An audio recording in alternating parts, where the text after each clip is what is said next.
Hello and warmly welcome to SAP on Azure YouTube channel, episode 146. Today is June 1st, and today with Robert and Holger, we are here to talk anything and everything about SAP and Microsoft. Hello. Hi guys. So today we have us again an old guest, Steffen Müller from the core engineering team. We had him on Llama, but actually here today we will talk about the MaxDB. Interesting, I mean, in SAP is supported on 6 databases. 3 of them are from SAP, and one of them is the MaxDB. Although HANA it's heavily pushed, you wouldn't believe it how much MaxDB is actually still used. It's used basically not only in the NetWeaver context, but it's also used for additional product like Live Cache and a content server. And then always come my favorite topic, which is what about high availability, you know. So Steffen did a great work in the engineering, published a few blogs, so we will talk more about this soon. However, before we start with Steffen, let's go and check quickly what is the news from the last week. Now, only if my share would work. Excellent. Okay. It's working. So, yeah, you can see the screen. Yeah, we have right? it. Yeah.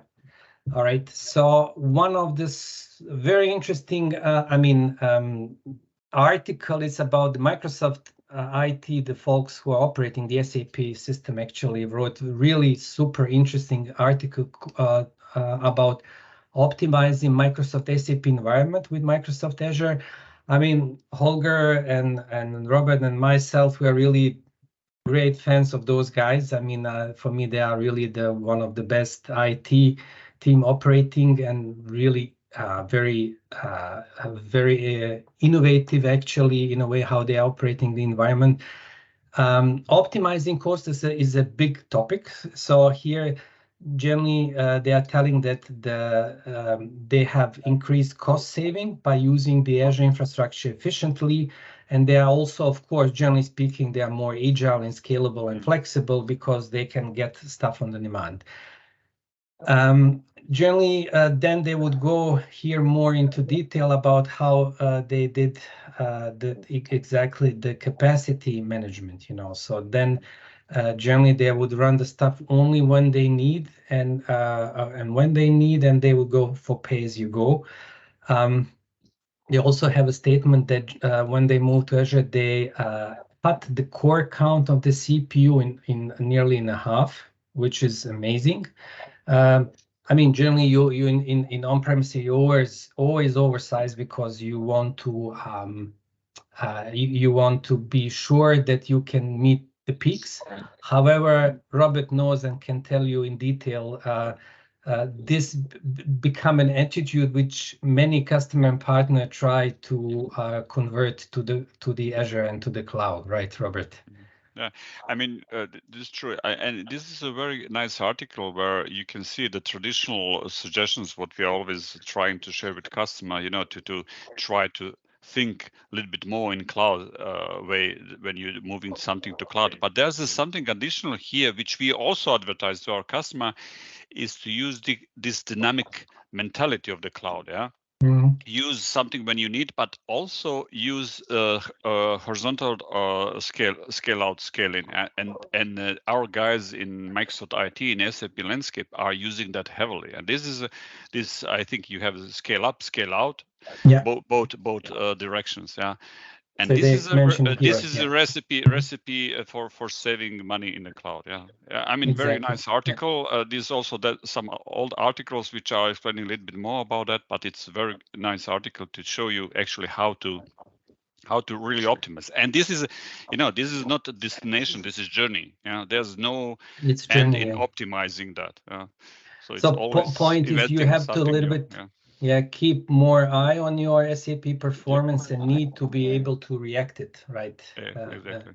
In advance, you know. They're also telling about snoozing. They're also telling that many of those non-prod system are on a smaller VM SKUs, and then they are using a standard storage. But then if they would need some performance, they would quickly converted to the premium one and have a bigger VM SKU, for example. So they're using actually the snoozing as well there. And they're also telling here about some strategies and reference sizing. And I mean, generally, really very, I mean, we are really fans here of those guys, you know, and extremely useful. Highly recommended. Highly recommended, yes. Another big news, something about which is called virtual machine scale set for SAP workload. That's really new. That's really new. Maybe if you would just try to deploy some VM, and then you have here an option called availability option. Then you can choose between the Azure zones availability set, which we know in SAP content, but also something called this virtual machine scale set.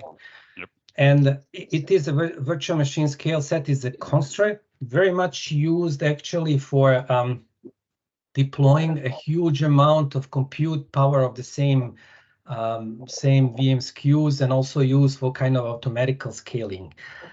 However, for SAP use case, this is not used in this way. Actually, it is called something with the flex mode, which actually is behaving as a kind of deployment mechanism. Right, a kind of deployment mechanism, kind of comparable to the maybe availability set. So basically, it would. Here is just a kind of picture, just close.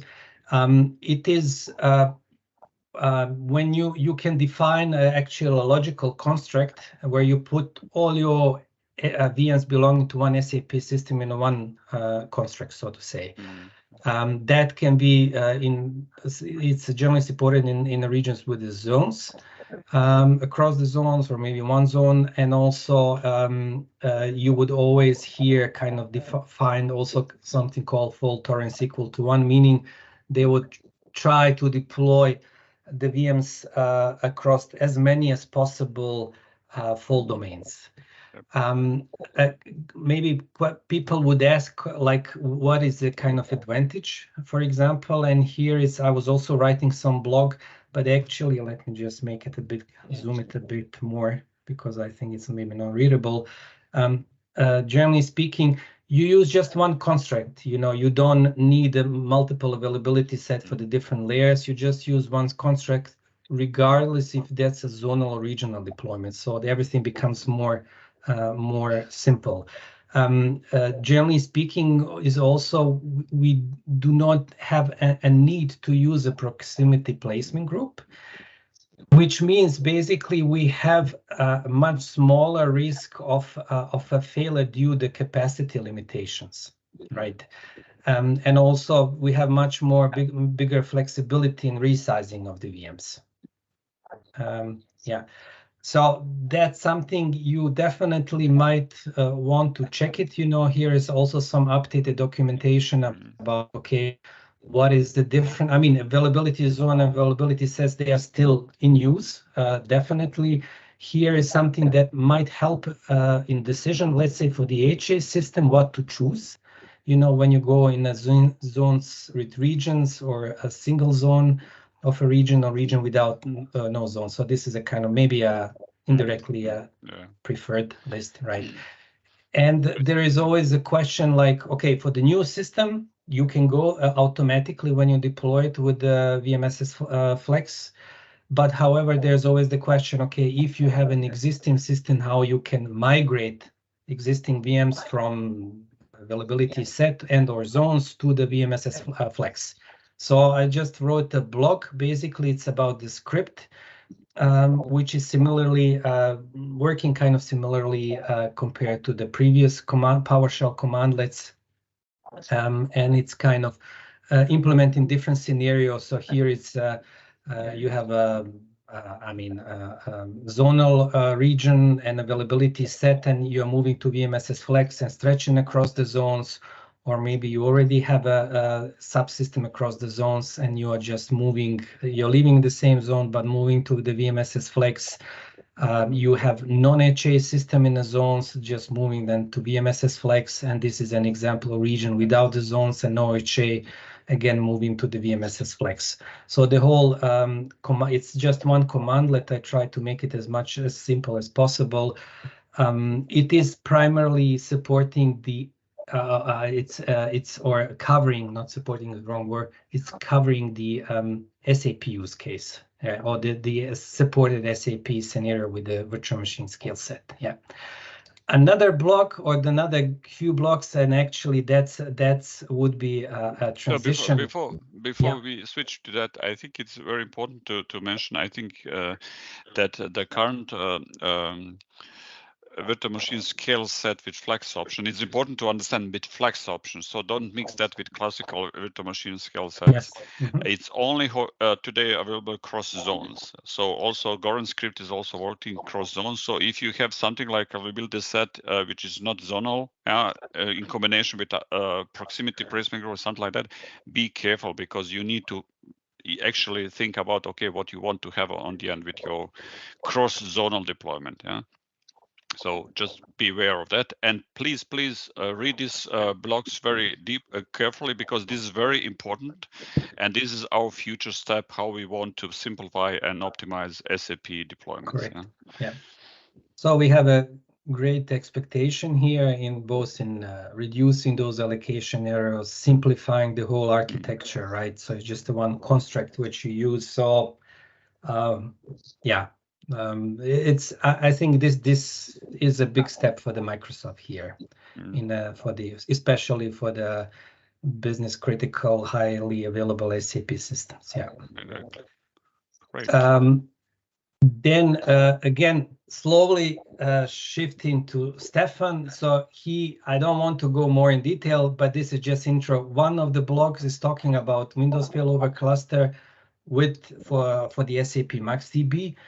Similar topic is basically again using for the content server with MaxDB as a variety, so to say. And also one we can touch upon later. There is another blog how to do MaxDB high availability on Linux on pacemaking environment. I mean, also an interesting stuff. But I would just stop it here and switch to you, Steffen. So for those guys who do not know you, can you please try to introduce yourself? What's your role? Yes. And let's then switch all the topic about the MaxDB, right? Yes. So my name is Steffen Müller. I'm also working in the Azure engineering team for Jürgen Thomas. And one of the subjects I'm dealing with is Windows cluster. And also, as I've previously shown, SAP Llama. And now newly dealing with MaxDB, and I've been tasked with rewriting an old block which exists there, high availability for MaxDB. And I can show you now that MaxDB supports Azure Shared Disks, which will be described in the block how to set this up. And then the cluster installation, or the SWPM, the software installation tool for Microsoft, SAP, now supports also is cluster aware, so it recognizes that there's a cluster available and offers the cluster features in the case of the ERP system for ASCS, and for the MaxDB and for the content server the same. So content server, which is an own instance by itself, because it is not necessarily needed to store the data on the MaxDB. You can also store it in the file system, but nevertheless, of course, we will focus on the MaxDB. So let me show you what I have prepared for you and share my screen. And this will hopefully go Goran left over here. Yeah. So here is the content server, which I describe in more detail how the shared disk feature works. So if you look, when you go to the Azure portal, you will be asked when you create your disks. There's one magic button here where it says enable shared disks, and that's of course the one you need to choose. This also disables any form of caching, because of course you can imagine that this is not going to work when you have two nodes and the nodes have a different contents of their cache. So therefore no node which has access to the disk is allowed to share to keep a buffer. So then, stepping on there, see, I have now created 3 virtual disks. Why 3, you may ask, since we only talk about MaxDB and the content server. Well, the content server, 1 node is okay, or 1 disk is okay. But for database, as you probably know, it's good practice, of course, to have your data files and your log files and different distinct media. That's why I chose to show this installation with 3 disks. So that's yeah, for this one. Basically, Steffen, the content server actually is just another instance of MaxDB, right? Explicitly used here to store the electronic documents, right? So yes, right. But MaxDB is not required for the content server. The content server could actually hypothetically store its documents on the file system. Right, but in this case, is a MaxDB, so to say, database. Of course, absolutely. Yes, that's the only database which is supported by the content server anyway. That's why it is so popular, because you don't have an alternative. Yeah. See, now I've created 2 virtual names for those. I've named the system CS9 for content server, and then content for the content server cluster role, and DB for the database role. And here we see that's the installation of the database. I don't think we have to spend too much time here. And that's an overview of the disks. You can see here shared disk 1, 2, 3. Each of them has a drive letter assigned. And of course, you have to also bear in mind there are companies which have the policy that they don't allow any executables to be installed on the OS disk. So you don't install anything in the C drive. Technically, you can do this. But if you would like to have a dedicated disk, for local executables, you could add another or 2 other shared drives, non-shared drives, of course, on each of the cluster nodes. So here, that's the building of the cluster with a cluster configuration wizard. And then you can see we get those as disks. All 3 of those disks have been recognized.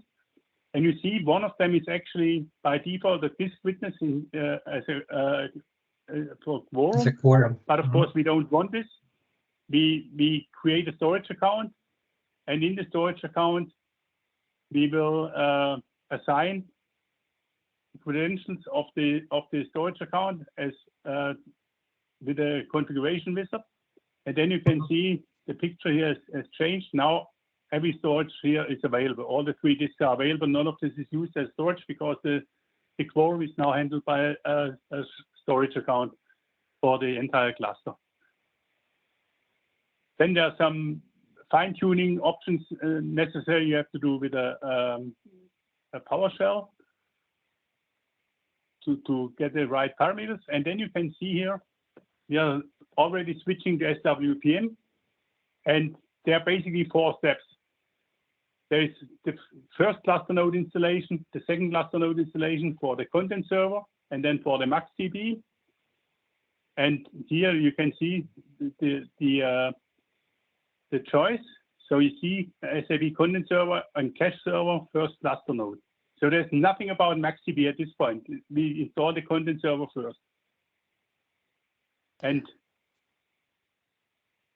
we decide the local drive. So in this case, I didn't create an extra drive for the next installation. I did create an extra drive just to show you how this is done. And then, so the executables initially for MaxDB or for content server will be installed on the local C drive. Then you'll be asked for the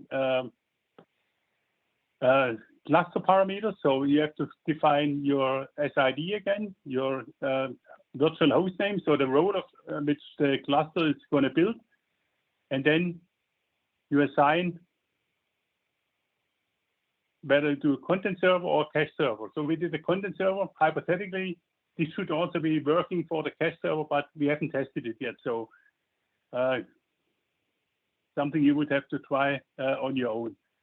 So then here you specify the credentials and the basic parameterization for your content server. So like a number of incoming concurrent connections. Of course, you have to do this on scale.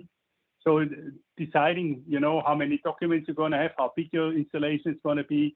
You may want to have multiple server instances and increase here accordingly. Then, since we don't have floating IP addresses in Azure, we need to create a so-called internal load balancer, which makes this content server basically public to the network and the name. So that's what we have created as a DNS entry, which we called CS9 content server and CS9 DB will be made public. So we create a standard load balancer to the front end configuration. So here, see that's the name, which appears later on also in the cluster role content. You have to choose the right subnet. Of course, this is going to be a static IP address. And it will be zone redundant. And for here, the same happens for the database. So we can do this all in one chunk, of course, because we only need one load balancer for both instances, for the content server and for the database. So not two needed. And then we have to create the backend pool. So the two cluster nodes, which can take over the functionality. We have to create a so-called health probe, which is used to signal to the cluster that a failover has to take place because one of the nodes is not responsive anymore. We have to do this for two ports. One is for the content server itself, and then the other one is for the MaxDB.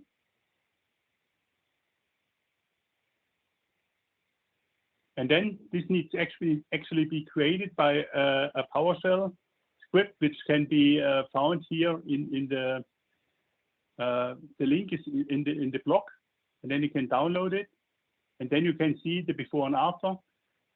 You can see that the probe port was successful created, and then all of a sudden we see here established cluster role. So in live, this actually looks like this. I can show you right here. That's my start already. So we can go to the Windows administration tools and failover cluster manager. It's actually the SAP system. No, that's the content server. CS9 is the content server role, and that's the MaxDB. And by the way, since there's quite some traffic going on, SAP actually recommends to run those two nodes on the same cluster node. So you may think for efficiency purposes of the machine usage, you would run it on different nodes, but the proximity, having them on the same node, should yield for better performance. So basically, you have an SAP system using MaxDB. MaxDB is clustered here in MaxDB group, cluster group, and then this system uses a content server, which is again in the background actually a MaxDB. Yes, but just running. As you can see, they're both running in the same node. Running on the same node. Right. Yeah. Yeah. And now I shot myself in the knee because I cannot minimize my window anymore without stopping the presentation for a second. So. Maybe try stop presenting, yeah. Yeah, it's I know. one of those things you machine work. So yeah, now I have to.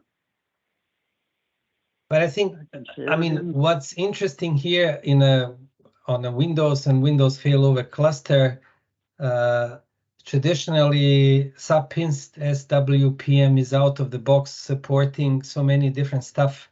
Yes. Meaning MaxDB and the content server and the live cache, fully installation and clustering itself. If you compare this to other installation structures and the numerous nodes which are available for each different version of MaxDB, it's a really cumbersome thing because you have to install everything locally, and then you have to move some of the DLLs or executables to the shared disk, in order to be accessible. This is all done by SWPM now, so there's really no need to do this in any fashion manually now.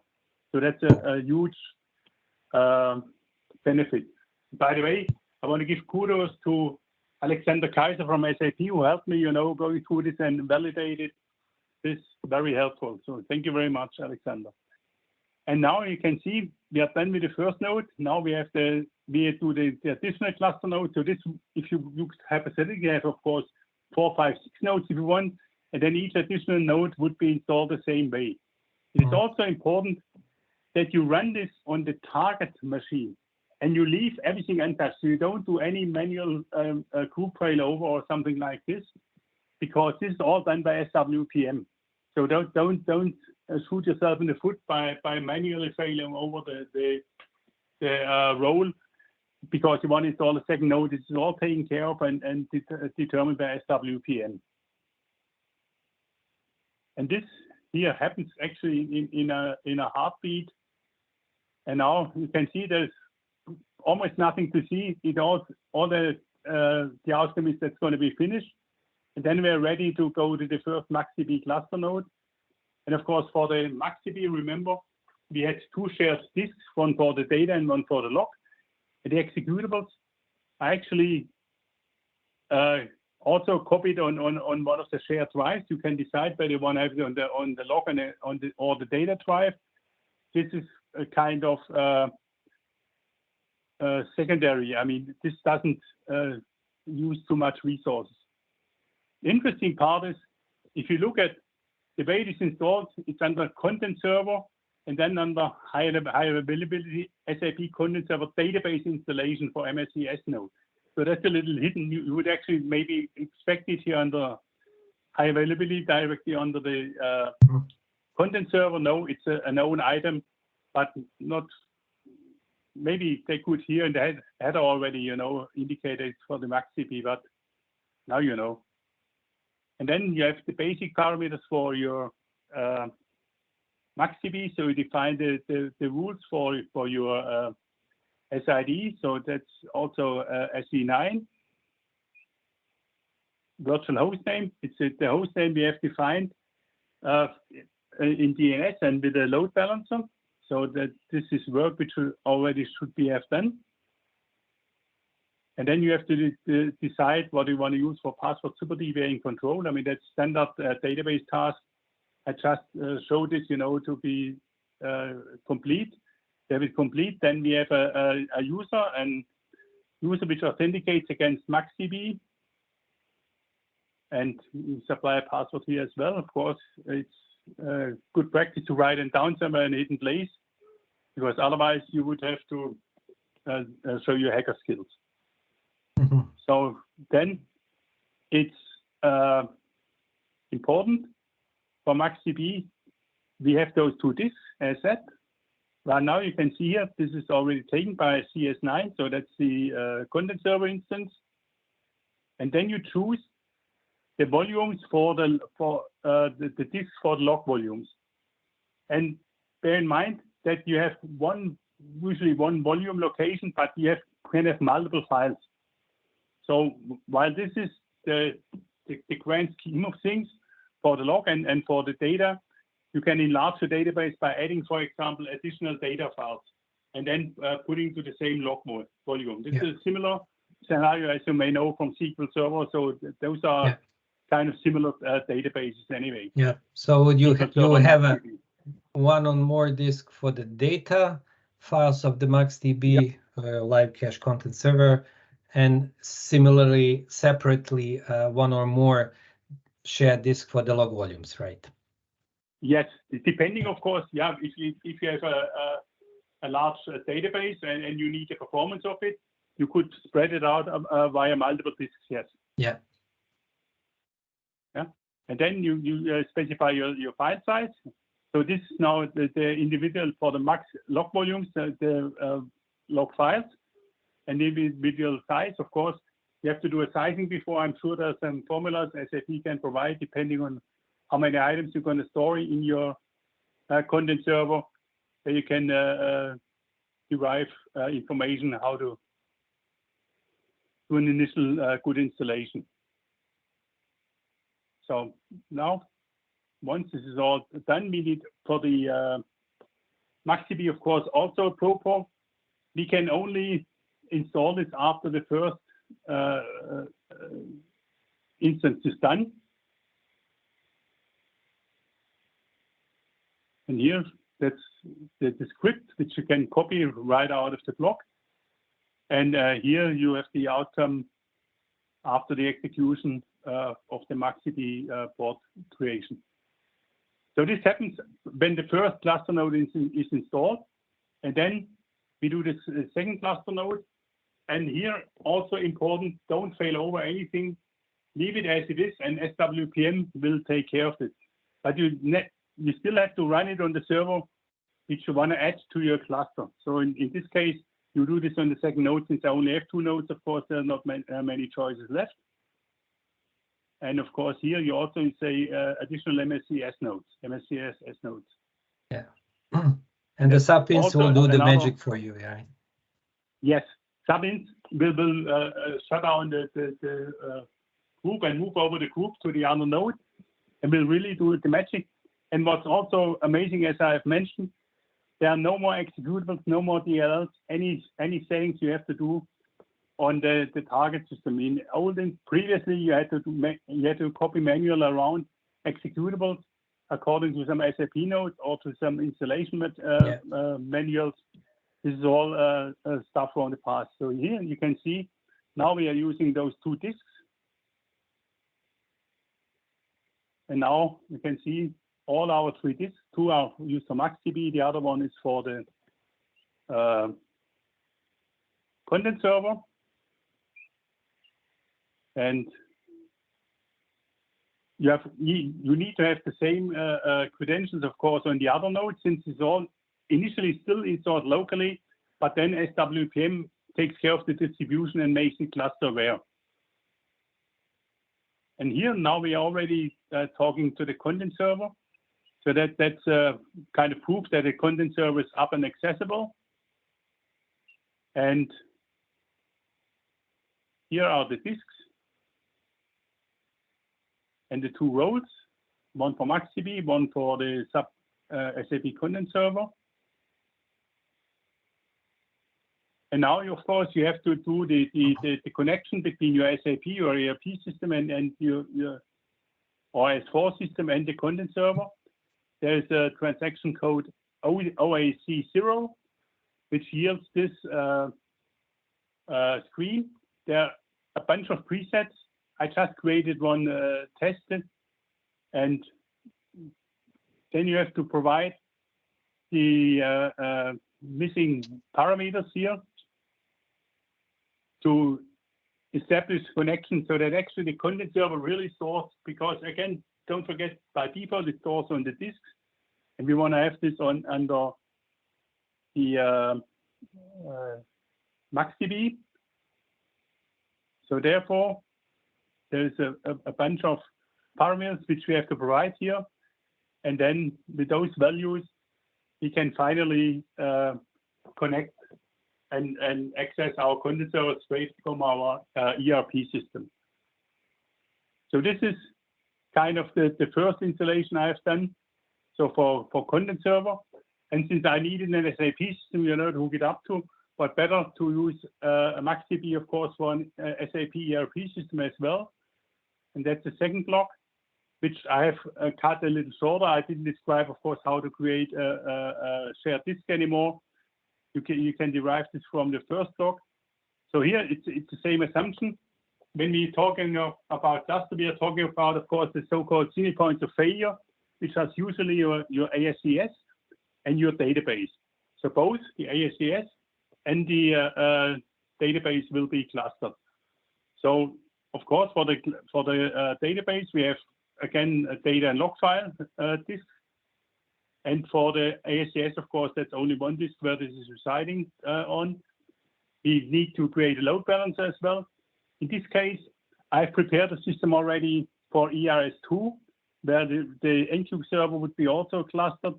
So what I have done is I have created the load balancer with 3 ports, one for the database, one for ASCS, and one for ERS. So this, I don't show the ERS installation. There is a note which I have referenced in the blog, which you can download from the SAP Marketplace with the PowerShell script, and this will do the entire magic for you to convert, because SWPM1 actually doesn't install a clustered ERS for whatever reason. So you always have to do this posthumous. So that's not covered. Then again, we do the health probes for the 3 instances of ERS, for ASCS, and for the database. Similar stuff like in the previous step. Yeah. But you are actually on one cluster, if I'm not wrong, having MaxDB and ASCS and ERS too. Yes, but yes. ASCS and ERS, of course, run in the same. They're in the same cluster node and use the same disk. They fail over together because they are kind of working together, because it's either one is up or down depending on which node is active. Mm-hmm. We have the health probe, and now we of course start, the first cluster node. Yeah, so first cluster node, and here we basically follow the guidance. So in the first cluster node, we define, see now I have an E drive as a local drive, so I've added one local drive each other than the C drive for the executable installation, so that MaxDB executables and other stuff, SWPM or whatever, are not residing on the OS disk. For, again, it's more cosmetical reasons rather than technical reasons for doing this. But that's the way I have learned it. It keeps team in order, and it makes OS upgrades, of course, easier if you wanna, like build a destroy approach or so.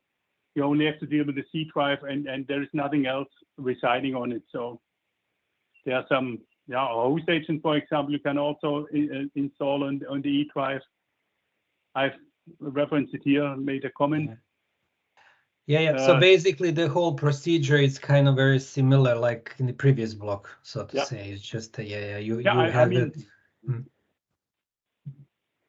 As I said, the beauty is, indeed, see, all you have to do, you can use cluster shared disk, and the SWPM recognizes, yes, there is a cluster, there's a Windows cluster, and it supports those disks, and you don't even have to assign them to anything. SWPM lists those disks, and then you make an assignment for which role or what you want to use those disks at this point. So here we have now the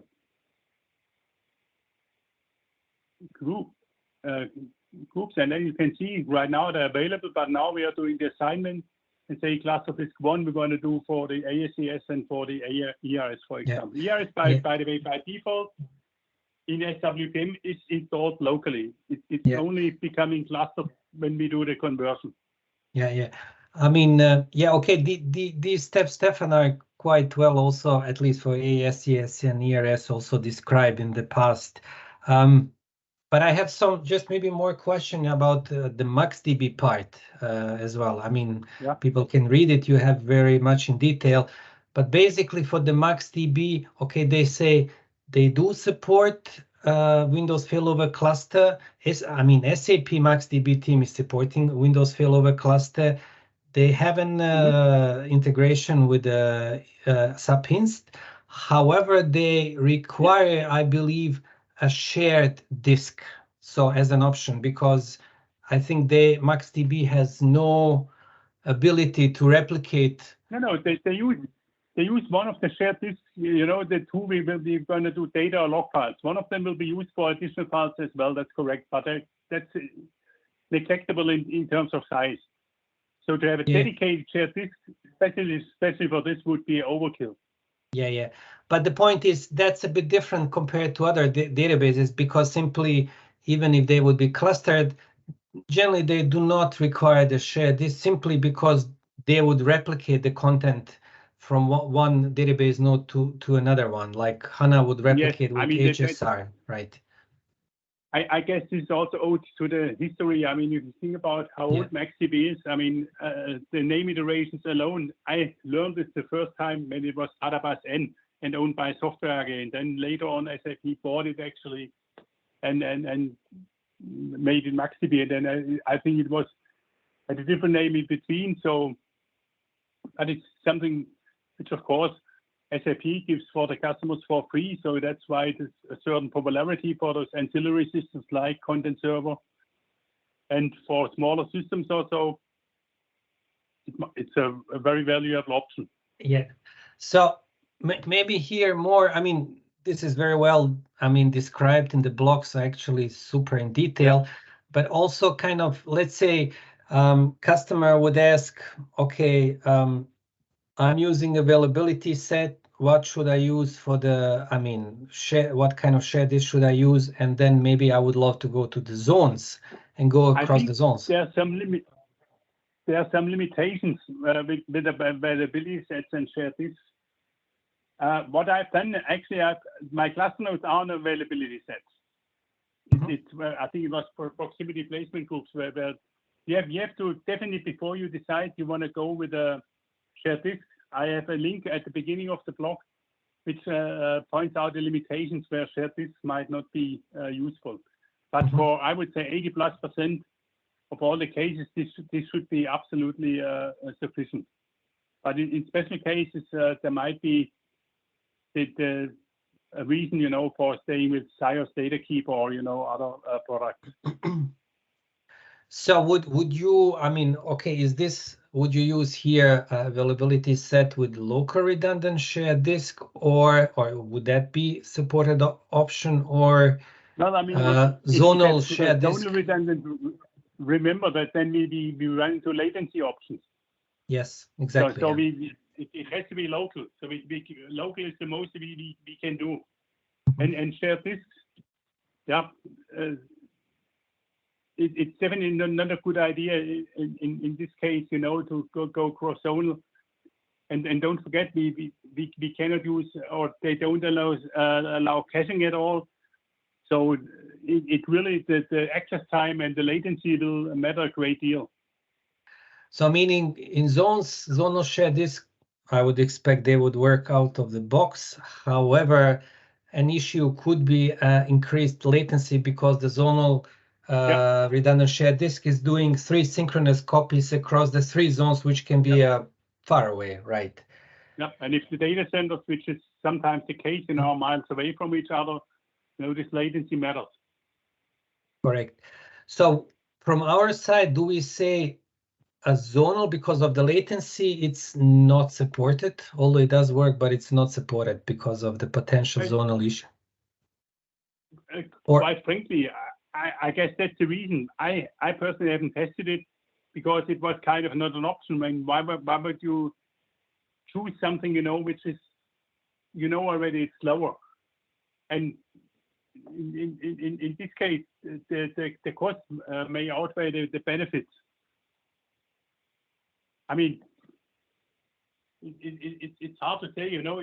I guess it really also depends how far the regions are together. I mean, if there are 3 data centers, you know, which are close by each other, only separated by a mile or so, you might get lucky. But I guess there you would have to inquire the architecture, the location, and choose your location according, you know, to the proximity of the data centers. Sure. Now super.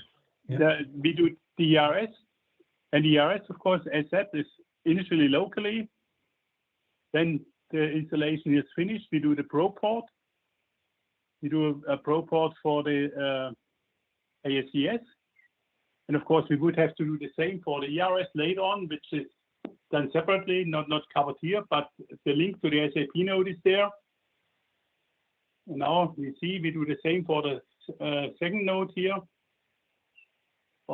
Actually, that's the database itself. The first cluster node was just the executables and the framework. and this is the database load. So here we have to define, you know, our SAP global host where the profile location is, so that SWPM can piece together like the default profile and point the service in the right direction. Okay, Yeah. Stefan, regarding considering time, so I think everything is well described in your blogs. Do you have something extra which is somehow? Anyway. Yeah. So okay, I mean, because you know we should go to, but we need to somehow a little bit have a shorter. It's taking too much time. I understand. I'm sorry, but you're right. Of course, it's, I think, very well described in the blog post, and I have the screenshot, so you should easily, you know, maneuver around. So you can, So that's basically the database load. And once this is done, we're pretty much to the second node. And here's the individual disks, report, and So maybe let's So let's try to summarize. So basically, definitely availability set with the local redundant shared disk would be highly recommended and supported, simply because they offer a good sub-millisecond latency. Predictability, I would say. Yes, all right. You won't have, you know, if you don't know how far or how much latency you're going to have between the data centers. Right, but the zone redundant actually, because they might introduce the bigger latency, I mean, you wouldn't kind of recommend it here, simply because of the latency potential issue, right? I mean, you might be willing, you know, to swallow this maybe for your content server, but if you really want to run an ERP system on your MaxDB, I guess, you know, speed definitely matters, you know, because that's where people usually, you know, spend the entire day in front of the system. So their response time clearly is an acceptance criteria. So for the interested, they may want to test it, you know, in a zonal redundancy for the content server. But, you know, we already recommend to have the content server and the MaxDB running the same node. So why would you then spare out this? You know, it's kind of counterproductive. Cool. All right. I mean, and don't forget we have local copies. It's not that we don't have redundancy at all. I mean, we rather be protected from a real disaster, yes, but yeah. Cool. I mean, actually, just to close it up, I mean, honestly, I've seen a lot of MaxDB. I'm even actually more surprised, but I've seen a lot of MaxDB and also a lot of requests about the content server itself. As an example, Live Cache is another one as well. No, I mean, and they were always asking, okay, how? Yeah. If with Azure Shared Disk, you don't have incremental software license costs, you don't need Cyrus Data Keeper. And now with a simplified installation procedure by SWPM, you don't have to mess around, you know, with the executables and the DLLs.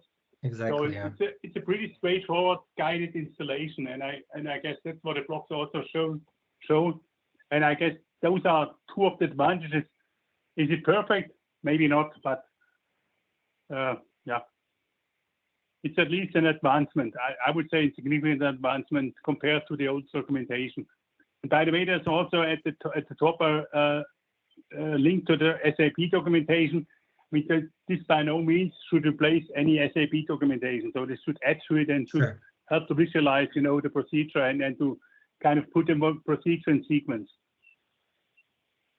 Yeah, so super. I mean, really, this is, just to close it, Stefan, I mean, this work was extremely demanding. I don't know why we didn't ship it earlier, but definitely we have it here. Customer can follow it. It's fully supported from Microsoft and SAP, right? Can use it also. Absolutely. And actually, yes, I said Alexander looked over it, so it's not, you know, out of the blue. Yeah, and actually, it's an interesting. I know the customers. Some of what I was working, they're running SAP system with, I don't know, Oracle as an example with a database, they would use, let's say, a content server with, of course, MaxDB, and because of the high availability option, they were running using Windows failover cluster as an example, right? So that was also an interesting. It was kind of hard to set up, you know, and now it's even easier. Yeah, exactly. Yeah. All right. Super. Thank you, Stefan. That was really very, very useful. Actually, I'm really glad that finally we got the whole setup published, documented, and actually the most important is to be a supported way, in a supported way, because that's a high availability, is not for the fun. No, absolutely. Yeah. And of course, you know, there's always tomorrow. There might be some new developments. I don't know, you know, start of this, or, you know, maybe fully SSD, whatever, you know, where the latency might be acceptable, or faster connections between the data centers. Sure. In a year, in 2 years, it may already look different again. All right. Great. Okay, great. Thank you, Stefan. And well, I'm looking forward to see some new stuff from your kitchen in the future. Okay, sounds good. Okay, Thank you, guys. So, thanks for Take care. Okay, bye-bye. Okay.